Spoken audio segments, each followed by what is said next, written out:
This is Kevin Pruitt with another episode of Rising Tide Startups, and my guest today is Bernadette Doyle, my favorite Belfastian.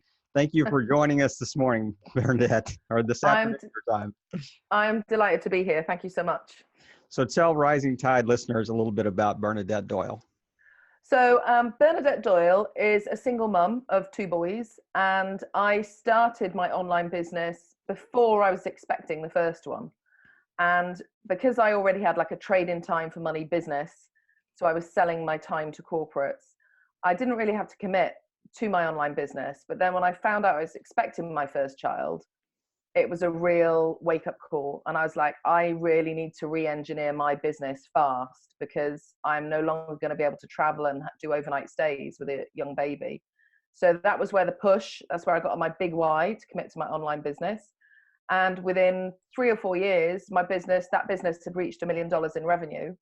And I'm now passionate about teaching other people how to use this model, but really how to use the model in a way that it really works for your life. Because I know, as I'm sure you do, plenty of people who have successful online businesses, but they've really got a job, they've just created a big, noose for themselves.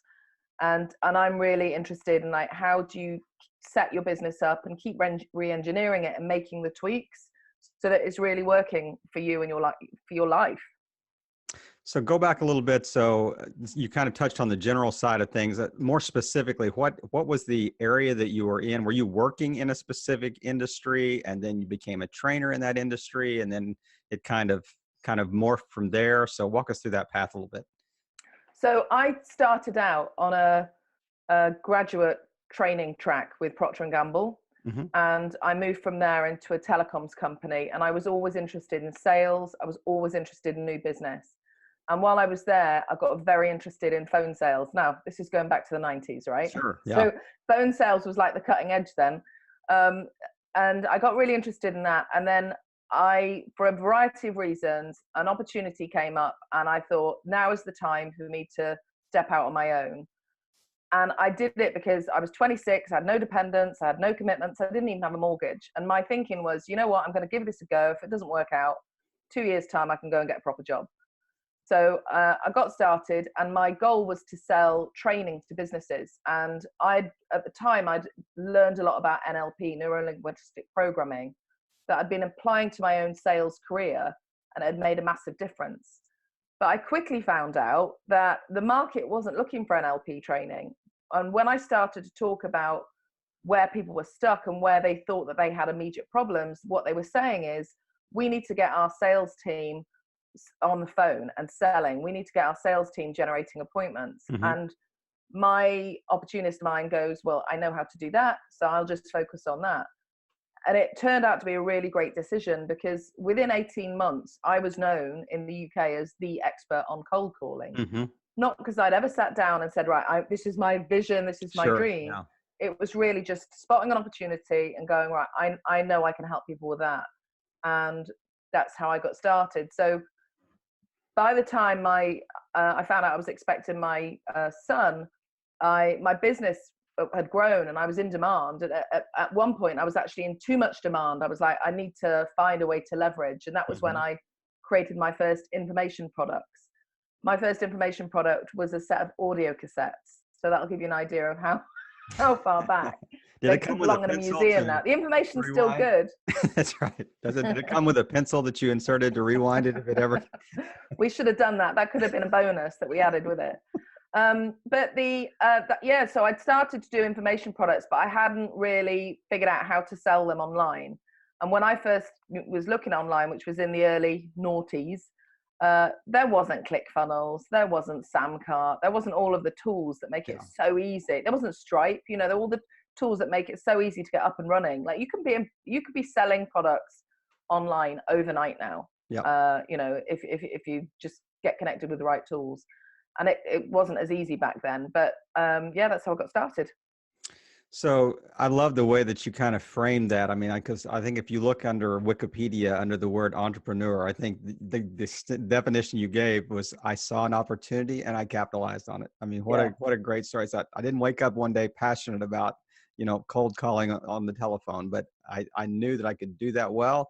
I knew the market was asking for that. And how do you kind of meet that need? And that's exactly what you did. And I'm really glad that you honed in on that, because I think that these days, a lot of people are being preached on like, oh, you've got to create something around your passion. And if you're passionate about it, then there will be an audience. And yeah, I think it is important to do things that you're passionate about, but you always have to remember that for any business, there has to be paying customers.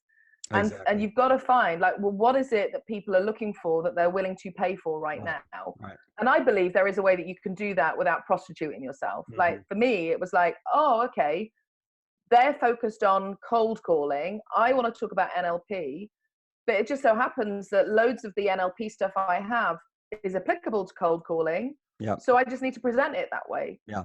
So I think I met someone recently and she was saying, oh, well, I'm just not inspired by my business. I thought I'd be really inspired. And I was like, I think you're looking at this wrong, because it's like you're looking at your business to meet your emotional needs. And you really need to be thinking about what do potential clients want and what they're willing to pay for. Wow. Could camp on that just a sec. I love what you just said. You're looking at your business to meet your emotional needs. I mean, how often is that true? I mean, what an incredibly deep statement you just made, that I think people are looking at their business almost like their emotional support animal, you know.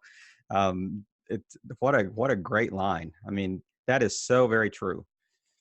Yeah, and I think that applies even to the reason why people start businesses. I Mhm. mean, I've seen women start businesses to prove to their husbands that they are worthy and that they're Mhm. deserving and that they have something important to offer. And so, if your business is set up on that kind of compensation, you're kind of doing the right thing, but for the wrong reasons. Yeah. And so, in my experience, sooner or later, you're going to have to kind of face that, face that truth Yeah, no and doubt. evolve past it. And it doesn't mean that you'll have to scrap your business, but I think it gives you an opportunity to reorient and go, what's the real reason I'm in business? Who am I here to serve? Hmm. What do I want from this? And how do I make sure that those things are balanced? Right. So from the Yank side, we're going to jump on an elevator. From the UK side, we're hopping in a lift. So we're going to go up about 10 floors. You got about 30 seconds to give me your elevator pitch. If I were a potential client, what would you tell me? Do you know, I don't believe in elevator pitches. I don't have one. And here's why. When you start with the elevator pitch, it's all about you. Yep. And my whole thing with selling is to ask questions. So if you and I were going to be in an elevator or lift for 10 floors, I would want to use that time to talk about you and go, hey, tell me about what you're up to. What are your biggest challenges? What are your goals? What are the things that you're facing as you move towards those goals? Because from that, I'm either going to identify some things that I can help you with, but even if I can't help you, I could probably, point you in the direction of resources. So sorry, no elevator pitch from Bernadette. I think you just did. It's a trap. It's a trick question. Yeah, I think you just gave me the elevator pitch, and I didn't even know I was pitched. So yeah, exactly. What? See, that's how good a salesman you are. That's exactly right. So walk us through. So how long have you kind of been on your own, so to speak? Kind of run BernadetteDoyle.com. How long has that been going? And kind of walk us through that kind of trajectory. Yeah. So I started out, my business that I started age 26 was my phone telecoms business. And then in the early 2000s, I started a business called Client Magnets. And so that business was all about teaching people how to get clients. But in 2007, I had a lot of people really looking, they wanted to learn more than how to get clients. They wanted to learn, how do I create information products and how do I package my expertise? Hmm. And so that's really when I started teaching people online business. And so in 2016, we created something called the Online Profits University. And Bernadette Doyle, basically, it's my personal website where I do promote the Online Profits University, but I wanted to keep it under my name because I know that I'm constantly growing and evolving. And I know that I've got more to offer than just teaching people online business. In fact, how that's evolving at the moment, so much of what I'm doing right now is really around mindset. and, you know, getting clear on like how you're managing yourself as the person showing up in the business to really move forward, or what you're doing that's basically keeping you stuck. Mm-hmm. So I probably do have another course that's bubbling right now, but yeah, it's not at the point where I'm ready to kind of put it out to market. Maybe a micro course. Uh, Yes. Yeah, if you want, I'll do a micro course on mindset. we're going Absolutely. to get a sneak preview here in just a minute, folks, of Yeah. a course that's coming out later that Yeah. we'll get the micro version of. So, is there, when you were kind of going through your growth phase, or your initial startup phase or whatever, was there somebody that you kind of looked to that really was an inspiration, that was kind of a further down the path than you were, that you said, hey, I want to emulate some of the things that they're doing, or was it a combination thereof, or what really inspired you in that outside of yourself? Yeah. In 1998, I came across a woman online, and her name was Dottie Walters. And Dottie at that point might have been in her 60s, even her 70s. And she had a book called Speak and Grow Rich. And so she was teaching speakers primarily how to build businesses so that they didn't just make money from the speaking treadmill, Mm-hmm. but they had products and other Yep. income streams.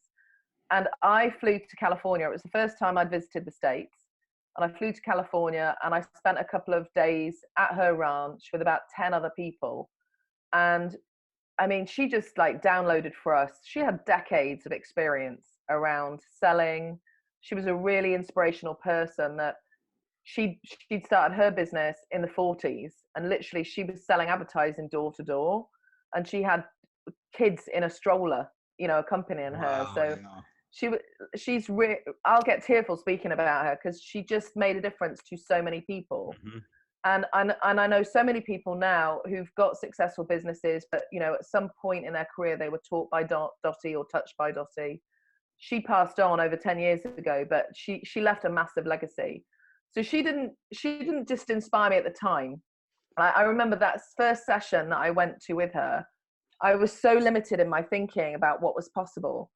And the one thing she kept saying to me was, you could charge for that, you know, you could charge for that. She was so sweet in the way that she said it.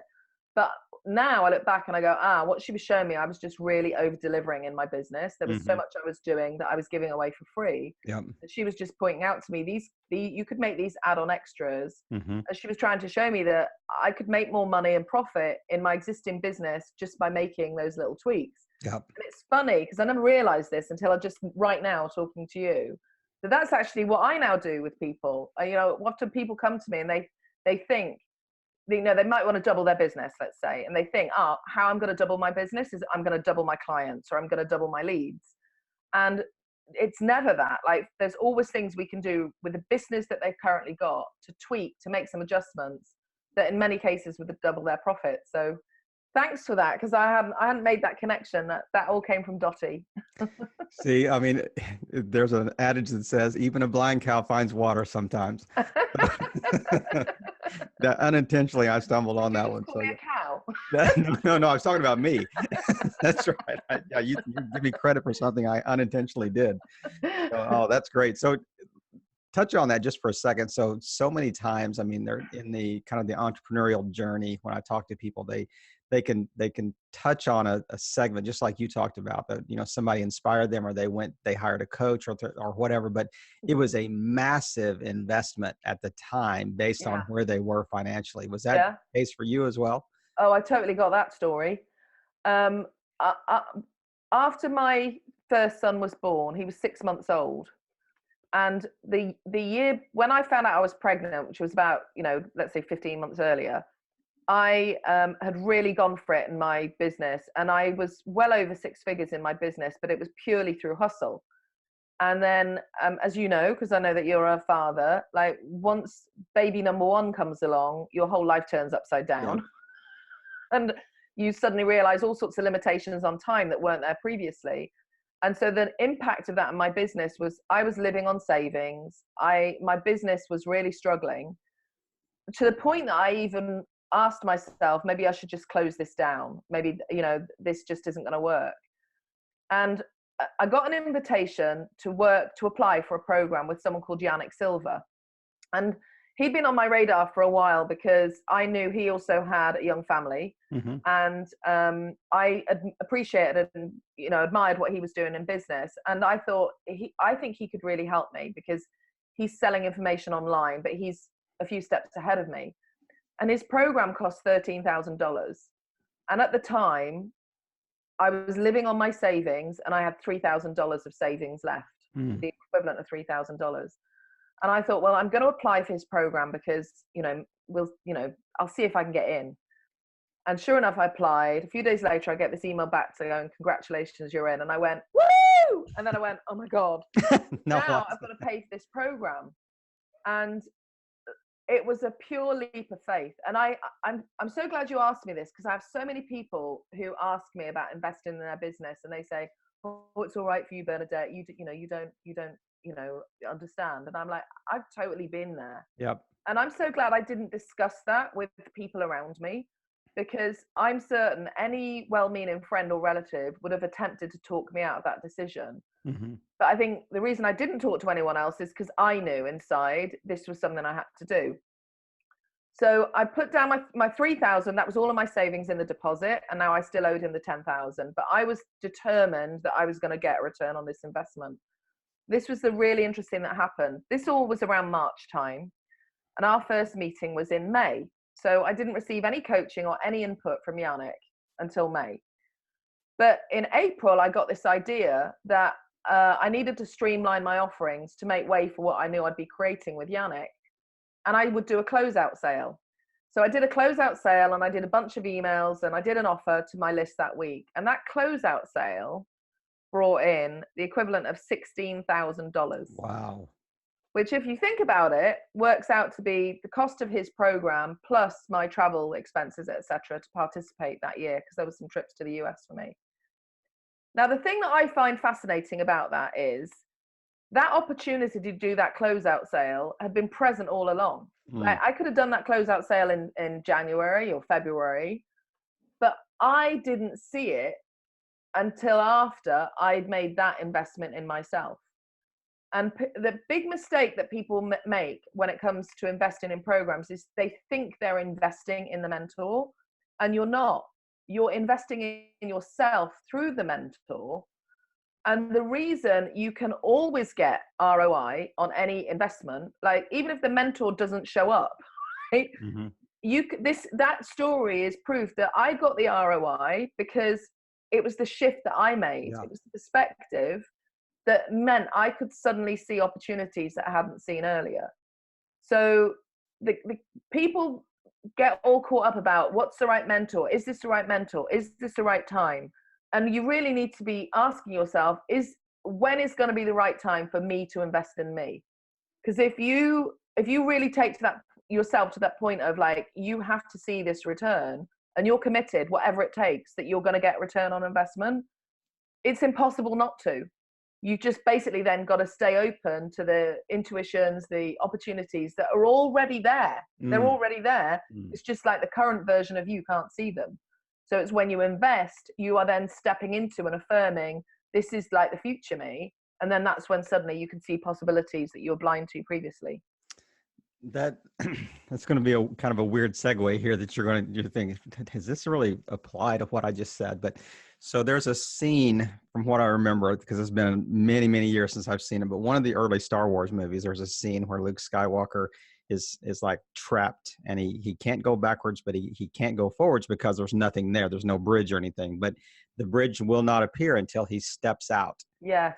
In faith. And I think, and as you were describing that, I can picture him standing on this, this dangerous precipice and just saying, well, I have to step out and in faith. And as you were explaining that, I mean, it really came to mind, this idea of, you almost generated your own urgency. You committed to paying the $10,000 or $13,000, whatever the course was. So in essence, you thought, well, I have committed myself. Now I've got to respond. And, it's like your inner entrepreneurial, psyche kicked in, and you thought, well, then doors opened up that you didn't have that urgency, even 24 hours before. before you committed your credit card to the course, or you committed your, you know, the thing that I'm going to pay for this. So Yeah. I really like that because I think you're right. I mean, even if he wouldn't have shown up, the fact that you committed to doing that, you know, created that real urgency, you know, within you, and you responded. Yeah, and actually, you know, to give him credit, I got so much out of his mentoring. I tripled my business that year. And you know, I did get loads and loads of practical advice, but I wanted to share that story to show it that when you make an investment like that, when you invest in a mentor, it's not just what the mentor provides that really makes the difference. I think Mhm. at least 80% of it is who you become in the process of investing in yourself. Right, right. Yeah. That's such a great point. I mean, there are so many things that you could probably touch on in our Rising Tide micro course area, but I'm going to have to ask you to kind of narrow it down to one as we kind of segue into that area, because I'm really anxious to hear what you got to say, and how you can kind of, you know, teach our listeners and in your in a much broader area of expertise, but, you know, really narrow down into one area. So could you kind of transition into that and Yeah. just, you know, just step into that, and I'm going to back up and stop talking into the microphone and let you be the professor. Here you Yeah. go. So, well, it does tie into what we've just talked about. So, I believe the fastest way to achieve anything in your life, rather than try to ask yourself, what do you need to do? The question to ask yourself is, who do I need to become in order to have these results in my life? And the fastest way to get any results is to start acting like that person now. So that may mean as simple as, one of the things I do is, like, I brush my teeth in the morning as my future self. It means when I go to bed at night, I lie in bed, and bed is a really good place to do it because it's dark and you're in bed, you're lying down, so you've got no kind of external distractions. But I lie in bed as my future self, and it informs any decision I make. So one of the reasons that people stay stuck is because they're making decisions from their current starting point. Whereas if you start making decisions from your destination, from where you're aiming to end up, you make a different decision. So, you know, Bernadette with a 6-month-old baby, with dwindling savings, there's no way that Bernadette would have invested 13,000 in a mentor. But the Bernadette who was a 7-figure businesswoman would make that investment many times over. Of course, she would make an investment that would triple her business. So you start to be that person. And there's a thing I do every single day. I write an email from my future self to me. So my future self writes me an email, sometimes giving me advice. The email she wrote yesterday thanked me. She said, "Thank you, Bernadette, for the decisions you're making that created this life. Thank you for putting up with short-term discomfort for long-term gain." And so, like, I receive on a daily basis wisdom, guidance, appreciation from my future self. And that is available to every single person here, every single listener, because we all have that future version of us who's figured stuff out, who's got the wisdom, who's, you know, overcome the challenges. And, like, that's a tremendous resource available to every single one of us. So you can be your own mentor. And actually, that's what I think, you know, what that story I shared about investing with Yannick, and suddenly the opportunity appeared. That's actually how that came about, because I think what I did through that was I was tapping into my future self and able to receive that guidance. Wow, I love the way you kind of framed that at the end. You know, be your own mentor. Hmm. As a little funny segue, as you were talking, you said write an email daily from your future self. I'm going to write one that says, "Boy, the aches and pains of 80 are worse than the aches and pains of 60." I can tell you. I mean, They what don't a have to be. Your future self might have figured out the inflammation that. So, yeah, your future self be saying, "Thank you for taking up yoga." no doubt about it. That's right. That's exactly right. Yeah, don't get up quite so quickly next time. Yeah, When I was doing my press ups and handstands this morning, I was thanking my 60-year-old self for taking up yoga. And in 30 years, when you hit that 60-year-old self, it's going to thank you. So yeah, that's exactly right. So, well, Bernadette, thank you for sharing that. That is good stuff, and that will be that micro course will be on YouTube as kind of a standalone. And I mean, that's Fantastic. just we're trying to kind of build a rising tide micro course library that people can just click on, get a real quick bite, but I mean, so much value in a very short period of time. So that's really the whole idea behind that, and it's I just really appreciate you taking the time to kind of add to that with your particular area of expertise. Is there anything that we haven't touched on that, I mean, I could ask you questions for days. I mean, everything you say kind of generates something else in my mind that I want to follow up on. And I'll keep you busy all weekend long if we don't kind of wrap Yeah. this up in some way. But is there something that you want to add here at the end? And then just let us know where the best place to find you Yeah. online and how listeners So get in touch with you. the only thing that I think we haven't touched on that I would want to get across to everybody listening to this is, no matter where you're at, no matter whether you're just starting out or whether you could be in a really, challenging place, or you might be further along on your business journey, but whatever you are dreaming of, it's absolutely possible for you. I believe that those inklings, those whispers, those glimpses that we get of a bigger future, I wholeheartedly believe that is our future self sending back kind of Morse code, smoke signals, whatever you want to call it, back to us to go, come this way, come this way. And so it's so important to develop the trust and take action in those directions. And just like you said with Luke Skywalker, that often the path doesn't appear until we take that first step. That's all we ever need to do. So I would say to everyone, my final message to be is like, what one step could you take today that will take you 5 minutes or less? And it's just a step, but it's a step which is affirming you saying yes to your future, to your bigger and better future, you saying yes to your future self, you saying yes to your dreams. Just do that. And it is so simple. All you have to do is keep saying yes to the next step, and it's inevitable. You're going to arrive at your destination. And the best place to get in touch with you is just your website, BernadetteDoyle.com. Come on over to BernadetteDoyle.com. And I've also got a Facebook group where I share a lot more content like this. And that's called Business Smarts with Heart. And I would love to see more of your listeners there also. All right. So make sure you give me the link to that Facebook group as well. We'll make sure that gets in the show notes. And yeah. Bernadette, it has been a pleasure. I think you are my first Northern Ireland resident that has come on Rising Tide. So we get to add one more geographic location to the global library of guests. And I just really appreciate you taking the time and the cherished time during the weekend just to share your wisdom. And I've loved the conversation, loved the engagement, and really appreciate you coming on and just playing your part in helping all boats rise in a rising tide. Bernadette, thanks again. It's been a pleasure. Thank you.